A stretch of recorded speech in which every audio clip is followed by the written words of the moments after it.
Hi, this is Professor Favors with American Literature. So today's topic is Theodore Roethke's My Papa's Waltz. And so this is part of American literature since 1945 to the present. It is also part of Southern literary renaissance, which encompasses the second wave, 1945 to 1965. There's a introduction to postmodernism, and then there's a quick overview of confessional poetry. So this is American literature, Theodore Roethke's My Papa's Waltz. This presentation is subject to fair use. So let's recap modernism, since Roethke is sort of like a student of modernism, even though he wrote um, in the postmodern era. So modernism is a catch-all for global movement. It is literature that responded to the wars of the period. Writers felt betrayed by the United States. They questioned the truths of the past, the status quo. There's a difference between high modernism and low modernism when it comes to poetry. High is often considered more formal, examining how much America has changed and shifted, and low actually experimented with form.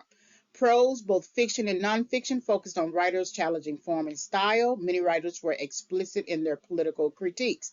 So then we had the Great Depression, giving rise to communism, women's suffrage movement, spurring feminism. Paperback books and magazines meant that writers were reaching a wider audience. Let's recap Harlem Renaissance. So 1910s to 1930s, Great Migration of African Americans, development of the Harlem neighborhood, African American culture created for or depicted in literature. The drivers were the collapse of the plantation economy, and then migratory patterns. It's important to look at the context, of course. World War I during this time, World War II, and then My Papa's Waltz is published in 1948. So here it is, 3 years after World War II. We have people coming back home, living home, going to work, and dealing with the impact of the war. So what you read in My Papa's Waltz is the sentiments of a father who has likely had to deal with war. So American literature since 1945, this includes Southern literary renaissance, second wave, introduction to postmodernism, and then overview of confessional poetry. So a decade after the Second World War,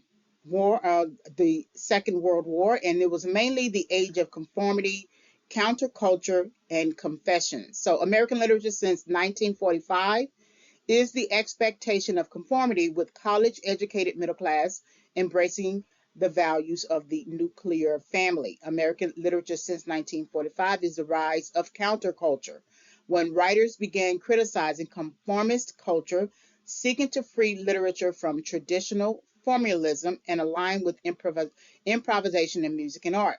Storytellers of the Southern Renaissance resisted conformity and embraced distinctive regionality.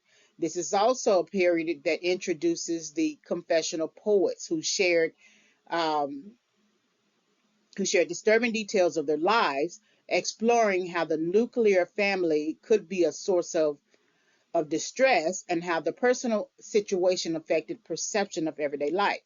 And then it is also a period that represents the voices of radical feminists, conservative regionalists, and proud multiculturalists. It distinguishes between modernist and postmodernist storytellers.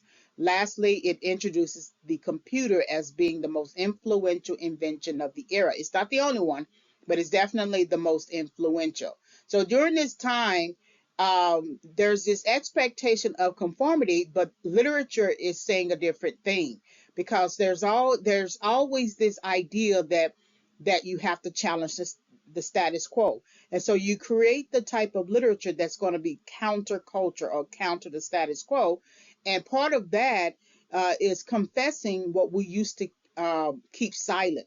Remember, your parents usually had this idea that we don't air out our dirty laundry. We don't tell everybody our business. Well, that's completely different in this generation, because everything is out in the open. So My Papa's Waltz and Sylvia Plath's Daddy and works like those tend to embrace the confessional that we see now. All right, Southern Literary Renaissance. So until 1965, Americans lived under Jim Crow laws, disenfranchising of African Americans and keeping Black American citizens socially separate and legally inferior to white citizens. This spurred civil rights and Black power movements of the 1950s and the 1960s, led by Dr. Martin Luther King Jr. and Malcolm X, calling attention to the idea that the American dream of prosperity and equal education was not shared by many. On the world stage, the Soviet Union organized a political bloc of Eastern European nations it conquered during World War II, dedicated to Russian-led state socialism, in which the state owns all businesses and administers all social services. This is contrary to American capitalism, where individuals own all businesses. The Soviet Union began testing its own atomic bomb in 1949, which contributed to the US and the Soviet Union entering the Cold War, which represented a period of geopolitical rivalry and not necessarily direct fighting. It ended with the dissolution of the Soviet Union in 1991. So when you are reading works, postmodern works, you are considering all the different historical factors that come to play. Then post-World War II, South moves into economic prosperity, creating the rise of the middle class, developing major southern cities, shifting from agricultural to industrial economy, and soldiers entering college for the first time on the GI Bill. Creative writing programs were piloted for the first time through the University of Iowa and Stanford University, offering a Master of Fine Arts degree. Soldiers enrolled in creative writing courses with the desire to tell their own stories. So now we are also beginning confessional prose through novel work as well. Southern writers exerted their influences over the creative writing programs, writing textbooks such as Understanding Poetry and Understanding Fiction, and facilitating writing workshops such as Iowa Writers Workshop. Southern Literary Renaissance was a diverse moment with regional variations that continued artistry, experimentation, and innovation. Although the period and its literary writers were initially reactionary to the expectation of conformity resulting in countercultural ideals, it embraced the reinvention of America and the American ideal through the medium of storytelling. And so now let's look at postmodernism, and then after this, confessional poetry. So postmodernism is characterized as the culture that comes after modernism. It refers to specific works of art created during the 1950s. Postmodernism is primarily defined under architecture, which refers to contemporary style of building, rejecting the minimalism of modernist architecture's glass boxes and towers. Postmodernist architects retain the functionality of the modernist building and decorate their boxes and towers with playful colors, forms, and ornaments referencing historical eras. Postmodernist writers play with material in their poems and focus on language and the book. They use experimental techniques developed by modernists and adopt a self-referential style of metafiction, which is defined as the story being just as much about the process as it is about the description of characters and events. It introduces the confessional perspective. Postmodernism represents the collapse of the grand narratives that explain all experiences, faiths, and truths found in politics, science, and religion.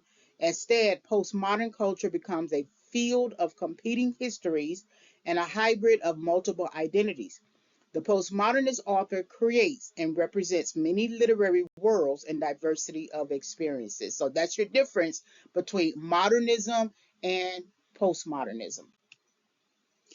So confessional poetry, which is very distinct in My Papa's Waltz, it focuses on the I and centers on the self. When you think about, it's still written with the idea of fiction in mind, but there is the personal pronoun I that takes center stage, whereas in previous writing strategies, it was in third person, singular or plural.